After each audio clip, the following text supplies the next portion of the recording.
Merci Père de m'avoir invité. C'est toujours un privilège de pouvoir prêcher sur le mystère de l'Eucharistie, la source et le sommet de toute la vie de l'Église. Il y a quelques années, j'avais rencontré une jeune convertie de l'islam. Elle habitait le 9-3, les quartiers chauds de la banlieue de Paris. Une histoire incroyable, je n'ai pas le temps de la détailler, mais elle était devenue fervente catholique. Et elle commençait sa vie ecclésiale quand je l'ai rencontrée depuis quelques mois. Et elle m'a dit une chose qui m'a profondément touché.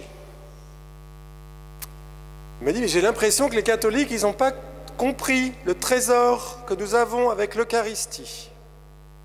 Parce que moi, quand j'étais musulmane, j'ai vu Jésus dans les yeux des catholiques.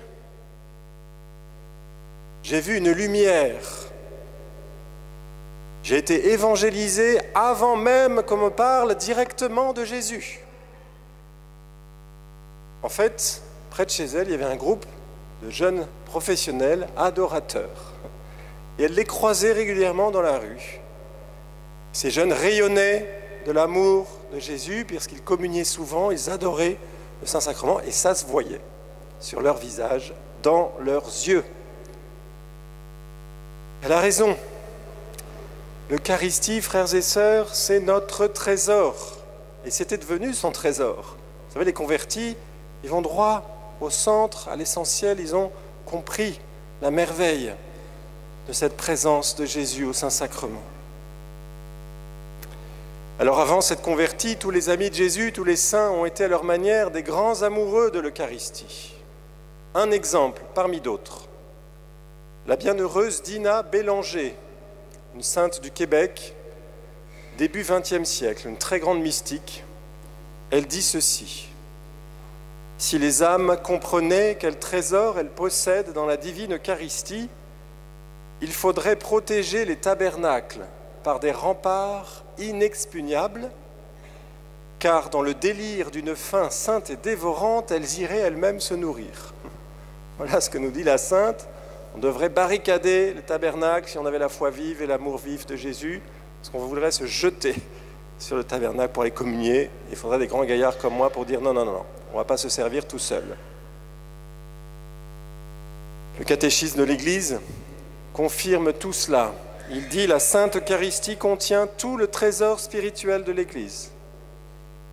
Tout le trésor est là, frères et sœurs, dans la petite hostie. Pourquoi ? Parce que c'est notre Seigneur en personne qui est là, ressuscité, glorieux. Alors l'Eucharistie, c'est évidemment la Sainte Messe, le saint sacrifice de la Messe, c'est pour ça que vous êtes là ce matin. Premier élément du mystère de l'Eucharistie, sacrifice. Deuxième élément, le banquet, la communion. On s'unit au Seigneur Jésus. Mais il y a un troisième aspect qu'il ne faut pas négliger dans le mystère de l'Eucharistie, nous dit saint Jean-Paul II, sinon on mutile ce mystère eucharistique, et c'est la présence. Jésus qui reste pour nous dans son sacrement d'amour, tous les moments du jour et de la nuit. Donc sacrifice, banquet, présence. Quand on vient à la messe, on a forcément les deux premiers, mais le troisième, il est plus facilement négligé. Honorer la présence de notre Seigneur qui reste au Saint-Sacrement par amour pour nous. Et en venant à l'adorer, c'est la manière éminente d'honorer cette présence réelle de Jésus pour nous. L'adoration en dehors de la messe, c'est complètement relié à la messe. C'est un approfondissement, une intériorisation de ce que nous vivons à la messe. Parce que, vous verrez tout à l'heure, à chaque messe, le prêtre, que fait-il ? Il élève l'hostie. Pourquoi ? Pour que nous adorions Jésus.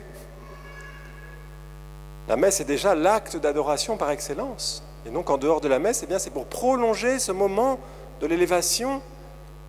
Parce qu'on ne peut pas demander au prêtre de rester comme ça 24, 48 heures, 72 heures. Ça ne va pas le faire. Déjà du temps d'Augustin, il disait aux fidèles qui venaient communier, quand vous venez communier, avant, n'oubliez pas d'adorer. On adore le Seigneur Jésus et ensuite on le reçoit dans la Sainte Communion. Alors notre Seigneur a un cœur qui bat d'amour pour chacun de nous, j'espère que vous l'avez bien compris. Et le propre de l'amour, c'est quoi? Quand on aime quelqu'un, qu'est-ce qu'on espère? Eh bien que cette personne nous aime en retour. C'est la logique de l'amour, la réciprocité. Et s'il n'y a pas de retour, qu'est-ce qui se passe? Aïe, je suis blessé. Eh bien Jésus est le meilleur des amoureux, il nous déclare sa flamme dans le sacrement de l'Eucharistie et il attend qu'une chose, c'est qu'on l'aime en retour. C'est ce qu'il a dit, apparaît à Sainte Marguerite Marie dans les révélations du Sacré-Cœur. Vous savez que toutes ces révélations, c'est pendant l'adoration qu'elle les a. Parce que le Sacré-Cœur de Jésus, il est dans l'Eucharistie et nulle part ailleurs. Et Jésus, donc, a été très précis. Il lui a dit « J'ai une soif si ardente d'être aimé au Saint-Sacrement ». On oublie souvent cette petite précision. « Au Saint-Sacrement ». Et c'est parfaitement logique, parce que c'est là que le Seigneur est. Alors j'ai la chance de faire le catéchisme aux enfants. C'est une belle grâce aussi. Vous savez que les enfants sont parfois des théologiens qui s'ignorent et ils nous sèchent par leurs questions. Et chaque année, je crois que j'y ai droit à cette question. Père Jérôme, vous nous avez dit que Jésus est ressuscité, qu'il est monté au ciel. Et maintenant, vous nous dites qu'il est là dans l'hostie sur l'autel. Il y a toujours un qui me dit, est-ce qu'il y a deux Jésus? Ça me fait penser à cette histoire au siècle dernier, un prêtre très âgé qui a un problème de hanche. Et vous savez que pendant la messe, on met le genou par terre plusieurs fois, nous, pour adorer précisément le Seigneur qui se rend présent. Et lui, comme il est très âgé, très fragile de sa hanche, il est obligé de poser les coudes et les bras sur l'autel pour ne pas tomber. Alors il fait la génuflexion, il remonte, l'hostie a disparu. Il n'a pas vu, mais elle s'est glissée dans la manche de son aube. Alors il est en panique et écrit tout haut, « Mais il est où le bon Dieu ?» Et là, il y a un enfant de cœur qui a bien appris sa leçon de caté qui dit « Au ciel, sur terre et en toutes choses ». Et le père qui dit « Non, pas celui-là, l'autre ». Évidemment, un seul Seigneur, un seul Jésus, l'unique Jésus de la gloire du ciel qui se rend présent. Quel miracle, quelle merveille! Je vous rappelle qu'il n'y a pas de changement au ciel. C'est ici, de notre côté, qu'il y a ce miracle, le ciel qui se rend présent. Alors quand j'explique ça aux enfants, ils me disent, alors si c'est vraiment Jésus du ciel, pourquoi on ne le voit pas? C'est une bonne question, hein? Si Jésus apparaissait dans la gloire, peut-être qu'il faudrait faire 10 messes à Saint-Nizier chaque dimanche et que ce serait plein. On voudrait voir Jésus ressuscité. Alors pourquoi se cache-t-il? Parce qu'il se cache notre Seigneur. Eh bien c'est par amour pour nous, frères et sœurs. C'est parce qu'il se met à notre niveau. S'il apparaissait dans la gloire, qu'est-ce qui se passerait? On mourrait. On ne tiendrait pas. Il y a trop de gloire, il y a trop d'amour, il y a trop de sainteté. Et donc Jésus a inventé le voile du sacrement pour cacher tout cela. C'est ce que nous explique Saint Pierre Julien Aymar, c'est l'apôtre de l'Eucharistie, le saint patron de notre petite communauté. Il dit « Jésus voile sa gloire au Saint-Sacrement afin que j'ose m'approcher de lui, le regarder et lui parler. Il voile sa puissance, elle effraierait, elle épouvanterait notre faiblesse. Il voile sa sainteté, elle est si haute, si sublime, que nous serions découragés. Et enfin, Jésus voile son amour, il est si grand, si ardent, si infini, qu'il nous consumerait s'il n'était tempéré par le voile du sacrement. Voilà pourquoi Jésus se cache, frères et sœurs, pour que je puisse aller près de Dieu en toute tranquillité et confiance. Le grand philosophe Pascal disait de son temps que le drame des êtres humains, c'est qu'ils ne savaient pas s'arrêter et prier 1 heure en silence. Je pense qu'on pourrait dire la même chose aujourd'hui, dans notre monde moderne, si affairé, même dans l'Église, l'activisme, on fait plein de choses et on néglige l'essentiel. Le cœur à cœur avec notre Seigneur. C'est lui le premier pauvre qui est délaissé, qui est abandonné, qui est tout seul, bien souvent, dans beaucoup d'églises. Alors si je suis venu ici, c'est pour vous inviter à vous engager à prendre 1 heure chaque semaine pour l'adoration. Vous m'avez bien entendu, partez pas en courant. 1 heure chaque semaine. en plus de la messe, puisque c'est complètement dépendant de la messe. Chaque semaine, nous avons la messe. Chaque semaine, nous aurons notre rendez-vous d'amour, d'adoration du Saint-Sacrement avec le Seigneur Jésus.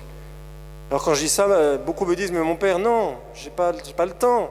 J'ai un emploi du temps de ministre. » Alors je leur demande « Savez-vous combien il y a d'heures dans une semaine? Qui est bon en maths? 168. 168 heures dans une semaine. On donne 1 heure à notre Seigneur pour la messe, chaque semaine. Une deuxième heure, 2 sur 168, ça ne fait pas si énorme que ça. Cette gratuité totale, pas les œuvres pour le Seigneur, pour lui, pour sa personne, qui reste par amour pour nous. 2 sur 168. Pourcentage très très faible. Combien de temps je passe sur Internet, sur les réseaux sociaux, regarder la télé, et j'ai pas 1 heure pour mon Créateur et mon Sauveur qui a donné cette merveille de sa présence réelle dans le Saint-Sacrement. 1 heure chaque semaine, frères et sœurs, c'est possible pour Jésus. Et je termine par là, quand on adore, on commence aussi la mission. Il faut que nous élargissions notre concept de mission. Saint Jean-Paul II nous rappelait que adorer, c'était déjà participer à la mission. Je le cite. « Par l'adoration, le chrétien contribue mystérieusement à la transformation radicale du monde. » Waouh! On change le monde quand on va adorer notre Seigneur au Saint-Sacrement. Toute personne qui prie le Sauveur entraîne à sa suite le monde entier et l'élève à Dieu. Ceux qui se tiennent devant le Seigneur remplissent donc un service éminent. Ils présentent au Christ tous ceux qui ne le connaissent pas ou ceux qui sont loin de lui. Ils veillent devant lui en leur nom. Frères et sœurs, nous sommes utiles à nos frères les hommes, au monde, quand nous allons adorer le Seigneur Jésus. Alors mon invitation à vous engager va se faire concrète. On va passer parmi vous. Ceux qui ont les paniers peuvent commencer à s'avancer. Rassurez-vous, c'est une démarche libre, donc c'est seulement ceux qui souhaitent rejoindre cette chaîne d'adoration dans la chapelle juste derrière, là. Vous levez la main si vous voulez vous rejoindre cette grande chaîne pour vous inscrire. 1 heure par semaine, c'est vous qui choisissez évidemment le jour et l'heure pour vous inscrire. Donc ils vous donneront seulement si vous faites un petit geste de la main. Si vous ne bougez pas, si vous faites la statue, on vous laisse tranquille. On répond librement. Le Seigneur veut que nous l'aimions librement. Donc on lève la main, on prend le papier, le crayon, on vous fournit tout, et puis vous cochez approximativement. On n'a pas mis tous les détails évidemment, mais si c'est plutôt le matin, plutôt l'après-midi, plutôt le soir que ça vous intéresse, et aussi la nuit. Parce qu'on adore aussi la nuit. On met son réveil, on va adorer 1 heure dans le grand silence de la nuit, et on va se recoucher. Et c'est merveilleux, c'est un peu fatigant évidemment, mais c'est merveilleux d'être avec le Seigneur dans le grand silence de la nuit. Alors si on a des enfants en bas âge, on ne s'inscrit pas la nuit, voilà, parce qu'on va être trop fatigué. Mais voilà, le Seigneur est là pour nous aussi la nuit. S'il y en a qui sont insomniaques, vous prenez le papier pour la nuit, plutôt que de vous retourner dans votre lit, vous irez passer 1 heure avec notre Seigneur. Une fois que vous avez rempli ce petit papier, normalement ça prend 30 secondes, vous mettez votre nom, votre prénom, vous cochez le moment de la journée ou de la nuit qui vous intéresse, puis vous mettez votre numéro de téléphone, qu'on puisse vous joindre pour bien savoir qui adore quand, pour avoir un petit suivi quand même, que le Seigneur soit toujours accompagné, qu'il y ait toujours quelqu'un à ses pieds pour l'aimer. Vous savez que c'est une réponse ecclésiale, c'est pas « je vais adorer mon petit Jésus », c'est la paroisse dans son ensemble, l'épouse qui répond à l'invitation de son époux. Et donc c'est pour ça qu'on s'aide les uns les autres, de manière ecclésiale, pour aller adorer notre Seigneur au Saint-Sacrement. Une fois que vous avez rempli le papier, vous ne le mettez pas dans votre poche ni dans votre sac à main, vous le redéposerez dans le panier de la quête, dans 2 minutes. Le papier, vous le remettrez dans la quête avec votre offrande matérielle. Ça sera votre offrande spirituelle, votre cadeau au Seigneur aujourd'hui, en ce début d'année. Je vais me rapprocher de toi, Jésus, te découvrir, t'aimer dans le sacrement de l'Eucharistie. Alors merci, parce que je vois que ça a bougé, ça bouge encore. Merci pour lui. Et puis que le Seigneur eucharistique devienne vraiment toujours plus le centre de nos vies. Amen.